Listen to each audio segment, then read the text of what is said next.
Normally I don't do too many how-to video, teach you people how to do something. Most of my videos is like a diary, recording the interesting thing happening during my growing dragon fruit experience. But this storage for pollen methods, several people ask me how to do it because it's important, especially for small backyard growers. It's not always have a different flower open at the same night. So you have to use stored pollen to pollinate opening dragon fruit very often. I have my own method to store it based on my experience. But the video I had before is scattered in 2 different videos. But I think people are more interested in how to do it, and then that's it, they learn the methods. They're not interested on how you come up with the idea. So I decided to do one video to just show the methods once for all. So you can just click on one video and see the whole methods. It's actually it's very simple. I call them individual package methods. You just have cut the small aluminum foil sheets, and here's my pollens. I collected last night, have been dried in room temperature for around 24 hours. So this is considered dry. I know they are not completely dry, but it's good enough. And this amount is enough for 2 or 3 package, but I'm going to just put in 2 package because I have too many pollen stored already. So each package you have this amount pollen in it. This amount should be enough to pollinate 2 or 3 flowers, and for most of the situation, this should be enough for one night for backyard growers. So you just put them in aluminum foil and kind of put them in the middle, and I just fold it.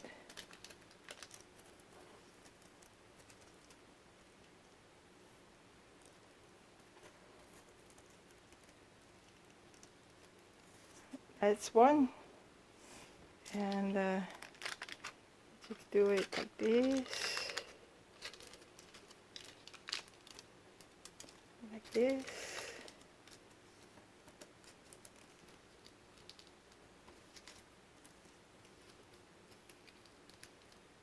And that's 2. And then I'll get the 3-inch tape, take a small piece,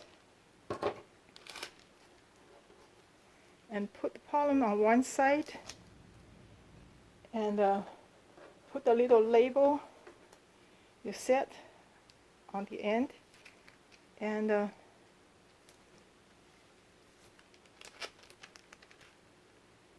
fold it, and to completely seal it. The idea for seal each individual package is to seal it from outside moisture. Moisture is not good for pollens. So in this way, the moisture will never go inside. That's one pack. And the same thing is here. Put in the middle and put the label on the side.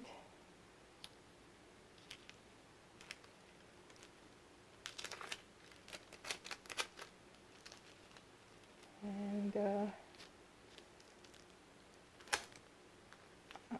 fold it, and this I have a little overlap, so I can fold it back, and any extra you can feel is sticky, or fold it back, so when you have more pouch together, don't stick together. And then you'll just label it on the label on the little stick. It's I think it's 12. This is from Polora. I label on both sides.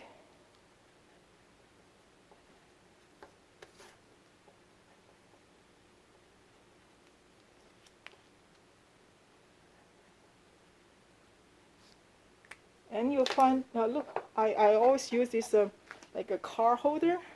I'll put a little cardboard inside, because without it, the little package will fall on the bottom, very hard to find them.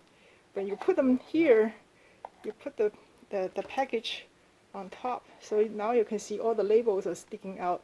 When you open the one, you can just take a look on the date and the variety, and you just take one that you want, and that's about it.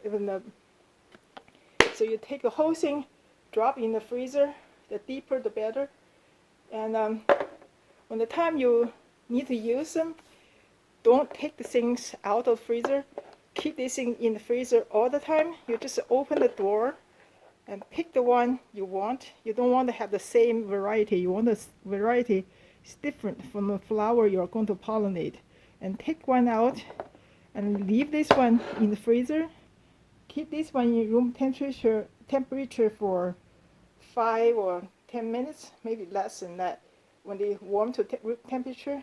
And I just use a scissor cut on side and get the pollen out, and then you're ready to pollinate your flower. Advantage doing this way is because each pouch is for one-time usage. So the remaining pollen will store in here in the freezer all the time, so they don't have frequent freeze and thaw to damage the pollen viability. And also, each pouch is completely sealed by tape. So even you open the box once in a while, sometimes the outside moisture, especially in the freezer, has a lot of moisture because it's so cold inside. The air hit here will become water.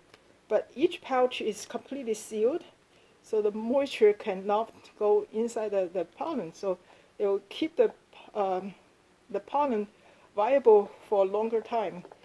So using these methods, I can use the pollen up to 4 months stored in the freezer. But after that, and then the winter time, there's no more flower opening. But for the next year, even the latest ones stored this way, when the time to use for next year's flower, most of the time they're not viable anymore. So anything stored, even in these methods, longer than 10 months is completely lost their viability. So these methods so far is only good for the current year's pollen storage, not for the next year pollen storage. I think the reason is because the way we dry the pollen is only the room temperature, dry for 24 hours, is not completely dry. So if you have better way to dry them better, they probably can store a longer time.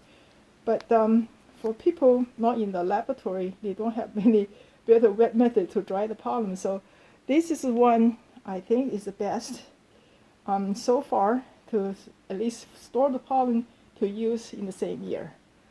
So that's about it.